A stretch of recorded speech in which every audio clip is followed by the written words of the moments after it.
All right, so now that we've got a basic understanding of what Record's all about and also what's new in Record 1.5, let's go ahead and work on setting Record up so we can start using it.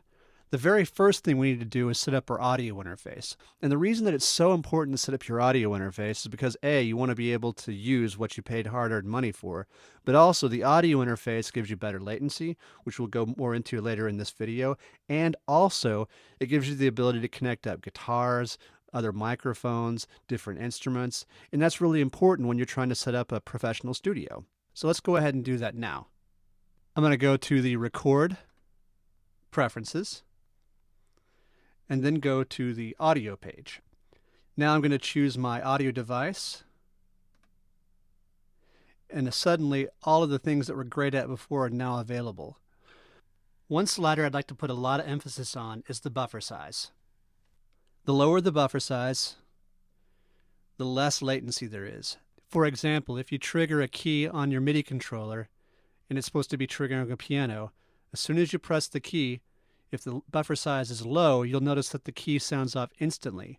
However, if the buffer size is high and you press a key on the same controller, you'll press the key, and then the piano sound will play slightly later, maybe a little sluggishly, almost like a keyboard that's not working quite right. But for the moment, go ahead and stick with the standard setting that I usually go by, which is around 256. And notice where that puts the output and an input latency. It's not too bad and it's very doable. If you find that you'd like it to be a little bit better, go ahead and put it down to, say, 128 or 64. But if you start to notice any kind of dropouts, any kind of noise in your recordings, go ahead and put your buffer size up because you may be choking your CPU. Next up, I'd like to tell you a little bit about the active input channels.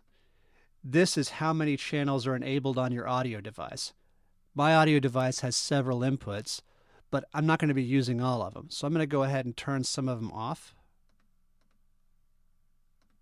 Next up, let's talk about the active output channels. Now, as you can see, I've got multiple outputs already available, but only one set is enabled. I'm going to go ahead and enable output 3 and 4 in case I want to set up a secondary set of speakers or if I want to send a mix out to a friend, that kind of thing. And we'll talk more about that later on. But for now, we're going to go ahead and enable 2 sets of output channels and press OK. All right, now our audio device is set up and we can go ahead and start doing some recording and start doing some playing around. But first, we've got to go ahead and set up the rest of Record so we can get it optimized so we can use it really well.